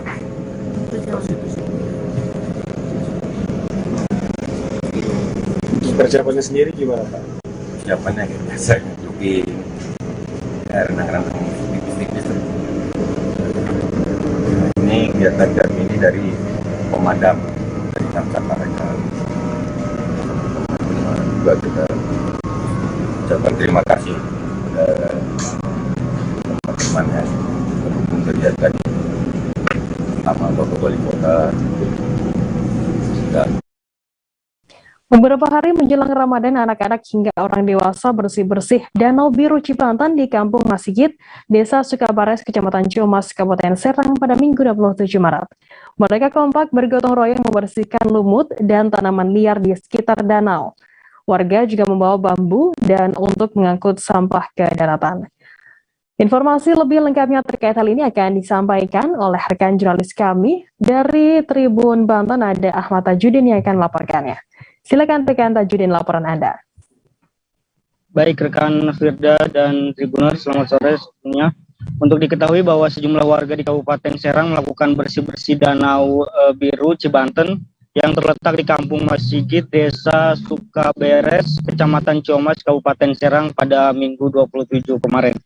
Di mana masyarakat di Ciumas, bukan hanya di masyarakat Ciumas, tapi beberapa daerah di yang terdekat dengan Danau Cibanten sendiri ikut serta membantu membersihkan Kali Cibanten.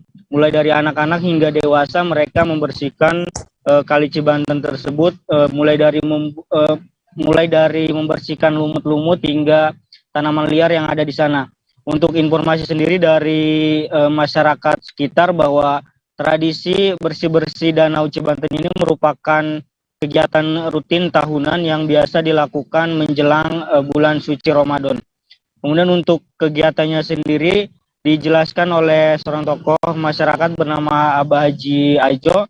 Dia menjelaskan bahwa Danau Cibanten ini merupakan danau pusat dari Kali Cibanten yang bersumber dari pegunungan Gunung Karang yang ada di Kabupaten Serang. Kegiatan ini biasa dilakukan oleh masyarakat setempat untuk membersihkan Kali Cibanten, di mana Kali Cibanten sendiri yang sempat terjadi pada 1 Maret 2022 kemarin telah terjadi banjir di Kota Serang yang disebabkan oleh meluapnya dari Kali Cibanten tersebut. Oleh sebab itu, setiap tahun untuk danau yang berada di Ciumas tersebut dibersihkan oleh masyarakat setempat guna pemeliharaan agar ke depan tidak terjadi banjir lagi. Adapun fungsinya sendiri dari danau tersebut dikelola oleh masyarakat untuk menjadi sebuah tempat wisata. Namun untuk pengelolanya sendiri semua dilakukan oleh masyarakat dengan swadaya dan yang anggaran dan segala macamnya dari masyarakat. Begitu Firda. Baik, terima kasih rekan jurnalis dari Tribun Banten Ahmad Tajudin atas laporannya. Selamat bertugas kembali, dan Tribuners akan kami tampilkan wawancara yang tadi sudah dihimpun oleh Tajudin dari Abah Haji Ajo. Berikut liputannya untuk Anda. Ini tuh biasa dilakukan setiap tahun atau gimana? Setiap tahun, setiap mau puasa. Setiap mau puasa dilakukan pembersihan. Pembersihan. Jadi kalau untuk Kali Cibanten ini boleh dijelaskan kali apa ini Pak? Kali bekas Sultan dulu, Sultan Hasanuddin. Bekas Sultan Hasanuddin. Iya, dia mau bawa air dari sini kan, dari sini air ke Banten itu. Jadi pusatnya Banten itu di sini. Pusatnya di sini. Dulunya mau bikin istananya di sini, Sultan itu. Ternyata keluar air di sini. Keluar air di sini. Makanya dibawa ke Rengham tuh ke sana. Kalau untuk tradisi ini dilakukan setiap tahun itu Pak? Dia pembersihan. Pembersihan. Dulu zaman Haji Kasan masih ada, ini dibangun sama Haji Kasan.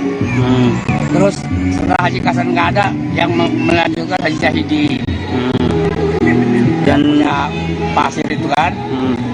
Kemudian sekarang nggak ada nih. Terus di setiap tahun dibersihkan itu Pak, dikuras. Dibersihkan, ini ada dingin tuh. Saya yang nanam dulu dia. Tahun 70 saya nanam ini. Kumbang. Terus ini yang dibersihkan polisi kan kasih uang sama Dewan Tati, Nur Cahyana, Dewan Gerindra. Ya pakai manual, pakai rakyat, pakai orang, jadi yang udah ke atas. Jadi sekarang mah pengennya beko ini harus diangkat sama wisata ke sini, tapi nggak dipungut biaya ke sini mah. Jadi untuk para masyarakat yang nongkrong gitu ya? Iya. Untuk dulunya mah nggak boleh sama ini mah udah tradisinya zaman sekarang zaman wisata ya. Warga RW 2 Kelurahan Lubang Buaya, Cipayung, Jakarta Timur menggelar pawai obor menjelang Ramadan. Setelah vakum selama 2 tahun, akhirnya puluhan warga bisa mengikuti pawai obor kembali. Dengan antusias, warga yang didominasi oleh anak-anak ini lebih dulu mengikuti sholat Isya berjamaah sebelum melakukan pawai obor. Para warga yang ikut pawai tersebut menerapkan protokol kesehatan secara ketat, di mana mereka diarahkan untuk wajib mengenakan masker. Untuk mengetahui informasi terkait hal ini akan disampaikan oleh rekan jurnalis kami dari Tribun Jakarta, ada Nur Indah Farah yang akan melaporkannya. Silakan rekan Indah, laporan Anda.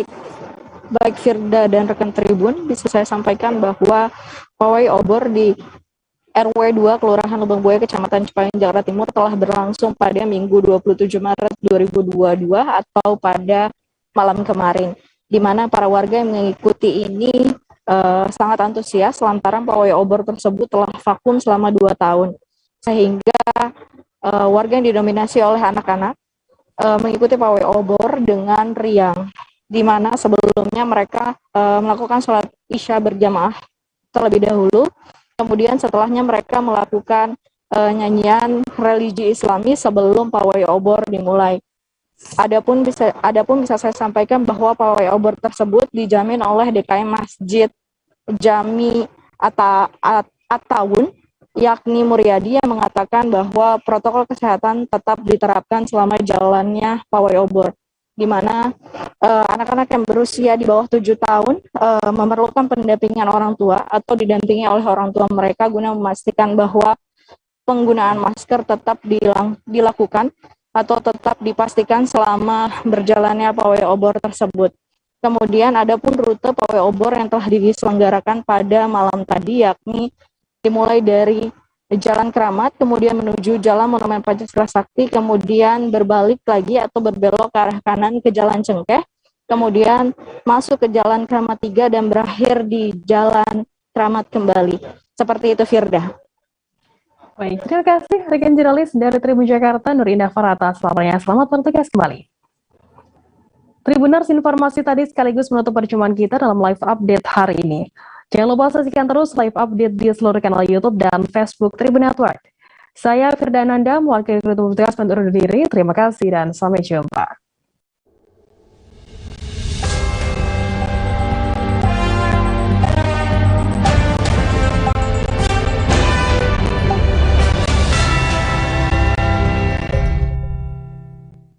Jangan lupa like, subscribe, dan share ya!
Menyaksikan live update Tribun News bersama saya Firda Ananda. Ini kan kami sajikan informasi terkini dan menarik untuk Anda yang dilaporkan secara langsung oleh reporter kami di lapangan. Dan inilah live update selengkapnya.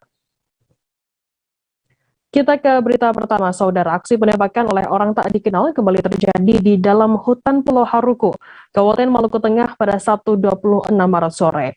Korban diketahui bernama Ibrahim Sangaji, warga dusun nama Negeri Pelau. Kabid Humas Polda Maluku Kombes Pol Muhammad Rum Hoirat saat dikonfirmasi membenarkan kejadian tersebut. Ia pun mengimbau masyarakat tidak terprovokasi dengan kejadian ini. Informasi lebih lengkapnya akan disampaikan oleh rekan jurnalis kami dari Tribun Ambon. Ada Alvin Resanto yang akan melaporkannya langsung dari sana. Silakan rekan Alvin, laporan Anda. Oke, baik. Terima kasih rekan Firda.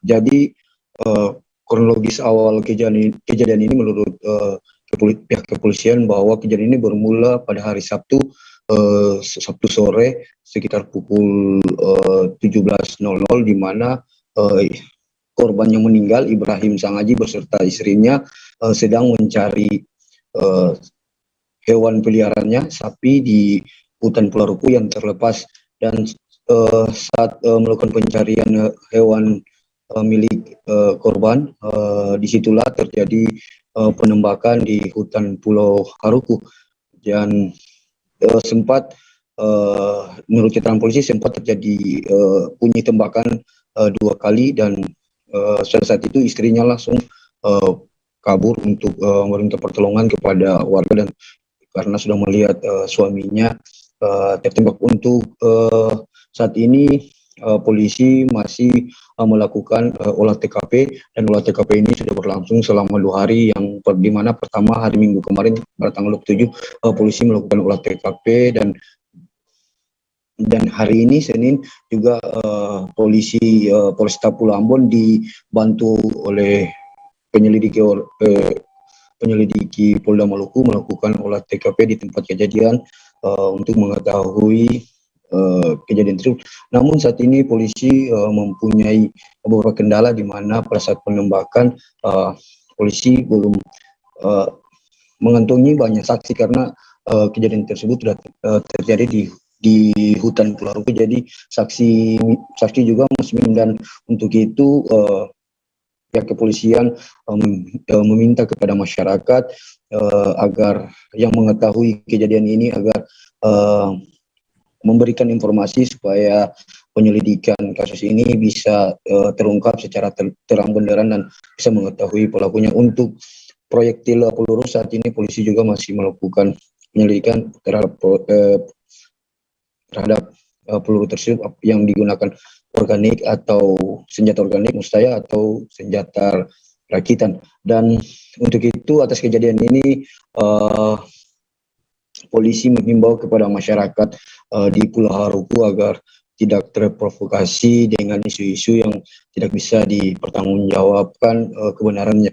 Dan polisi juga, Polda Maluku juga menghimbau kepada masyarakat untuk menjaga situasi keamanan supaya aman dan kondusif. Dan saat ini biarkanlah pihak kepolisian untuk bekerja mencari pelaku. Dan untuk diketahui penembakan di hutan Pulau Haruku ini sudah terjadi 3 kali, di mana pada bulan Januari kemarin dan bulan Februari, dan terakhir kemarin bulan Maret.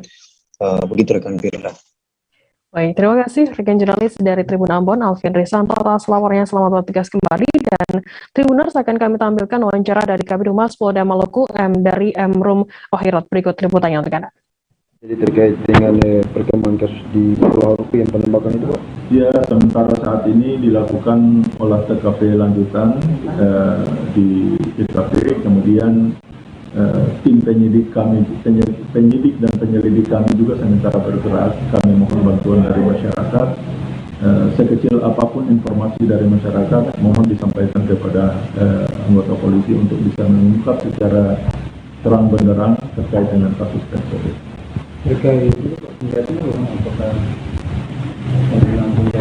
Ya, justru dengan olah TKP itulah nanti hasilnya kita akan mengetahui apakah mudah-mudahan bisa ditemukan barang bukti di TKP sehingga bisa membuat terang kasus. Masa aksi dari Aliansi Badan Eksekutif Mahasiswa Seluruh Indonesia atau BMSI mulai menggelar aksi di kawasan Patung Kuda, tepatnya di depan Monumen Nasional Jakarta Pusat pada Senin 28 Maret. Terpantau ratusan mahasiswa yang tergabung dari berbagai perguruan tinggi tiba sekitar pukul 12 siang dan langsung menyampaikan sejumlah tuntutan. Adapun beberapa tuntutan yang disampaikan yakni meminta pemerintah untuk sedianya menstabilkan harga bahan pokok hingga menolak penundaan pemilu 2024. Informasi lebih lengkapnya akan disampaikan oleh rekan jurnalis kami dari tribunnews.com, ada Rizky Sandi Saputra akan melaporkannya. Silakan rekan Rizky, laporan Anda.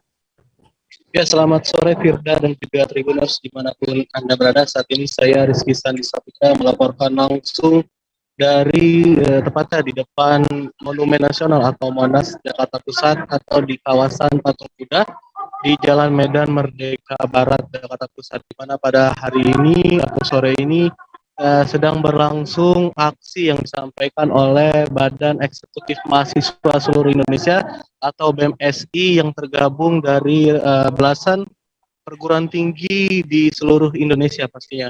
Di mana Firda dalam aksi ini mereka menuntut kepada pemerintah, khususnya kepada Presiden RI Joko Widodo untuk sedianya bisa menstabilkan harga barang pokok. Salah satunya yakni minyak goreng yang belakangan ini memang menuai kontroversi begitu di kalangan masyarakat karena diduga adanya keterlibatan mafia.